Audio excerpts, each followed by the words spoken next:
Neverness to Everness is leaning towards worthy of your time. But let's talk more about it and let's discuss the things that really stands out in this game. I have been playing this game extensively since launch. I am at 2P in this game, not because of choice, but because I am broke. As a new gacha game, I want to talk about NTE's gacha system. Usually on gacha games, they don't guarantee you a win for limited characters. In the other game, just because you see the golden light, it really does not mean that you've won. Does not feel good when you look at your screen just to see the fifth same standard character you've been getting for 3 consecutive months. But for NTE, it is different.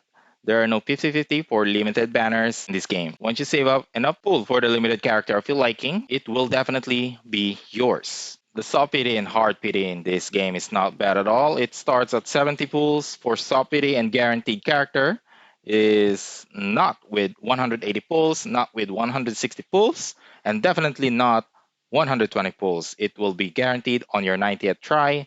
No 50-50, no bullshit, and definitely no wishing you lose to 50-50 just to get the 120 pulls. If you know, you know. For the standard characters, since you will not be getting any of them on the limited banner because there are no 50-50, getting the one you like is going to be tricky, but they already solved it. More of it later. But for now, let's talk about the weapons banner. Here we got a bit of an issue, but not so much because the devs kind of fixes it in their own way. Let me explain. The weapon banner is not guaranteed banner, and I do not know why, but they decided to seamlessly hide it. It is displayed in this corner. It can also be seen in the mall, in the workshop tab. Unlike the character banner, this weapon is 2575. So when you see something bright, do not celebrate yet, unless you are me, who got it in just 3 pulls. Ha ha ha! And during your 6th pull, you will be guaranteed for an S rank arc.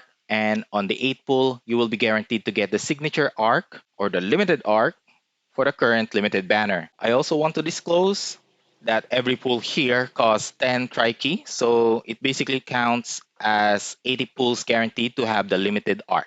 For standard characters, I have mentioned earlier that it will be tricky to get the standard character that you really want. There are 6 S-class standard character, and similar to the limited banner, the soft PD starts in 70 pools and guaranteed S-class on 90, but it is going to be random. Given that the game provided us a lot of blue dices on our playthrough, it isn't gonna be enough to pull multiple characters at once. If only the game given us some kind of free character selector so it will be easier for us. But they didn't give us a character. No, no, no. How greedy they can be to instead give us 2 standard characters. How dare they? Now we can pick the standard characters. That brings me to the second point of why NTE is worth your time. These goddesses. Hathor and Daffodil. Look at these. Look at that. Look at those. I am sure that when the devs designed these two, the Gunner Angels is whispering very intently at them. I'm fully aware that this is just a strategy for them to sell the characters, the game, and it worked, at least for me. The third thing is going to be the dailies. Once you completed the story, clear out the map, getting all those fancy gifts from 21, and you max out all your characters, dailies is going to be the definition if the game you are playing is really worth your time. Does it feel like a job, or does it feel like you're going to miss out so much if you do not play extensively even for a single day? The answer is, it is actually very easy to complete. Your dailies include just wasting your stamina on rabbit hole, collecting modules at your apartment, giving Nakupeda a coin, Nakupeda, na, na, giving Nakupeda a coin. Let's move on.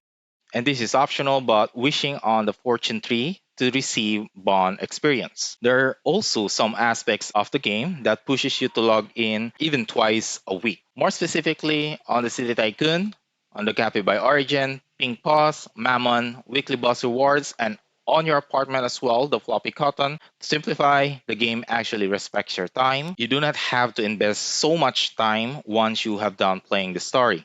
Speaking of story, which is not part of my point because the NTE story is a bit on a downside, and we can talk about it in another video because there are some ways they can improve in that area. Point 4 is going to be the most unfortunate for me. It is going to be the things you can do if you have friends. There are a lot of mini games to do in NTE, like deliveries, fishing, Tetris, becoming a taxi driver, but the devs think that wasn't enough. They want us to race with each other, to play mahjong with each other. There are a lot of ways to play with other people in this game. And there is also a ranking system in this game to see who is richer than who.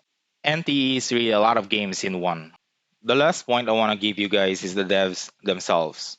Accountability for me is a very big word, which a lot of people probably do not respect enough. There are companies who will not say sorry or apologize ever, but the NTE devs know when they fucked up. They listen to feedback, or at least this is what they told us on this post. The rest of it will be proven later down the line, but they remove it immediately and replace it with something else or delete it altogether. This just means that the devs isn't expecting us consumers to take what they serve us. Instead, they also expect us to criticize it when necessary, so that in the future it will be better, so that they will be able to get the job done and satisfy us in the process.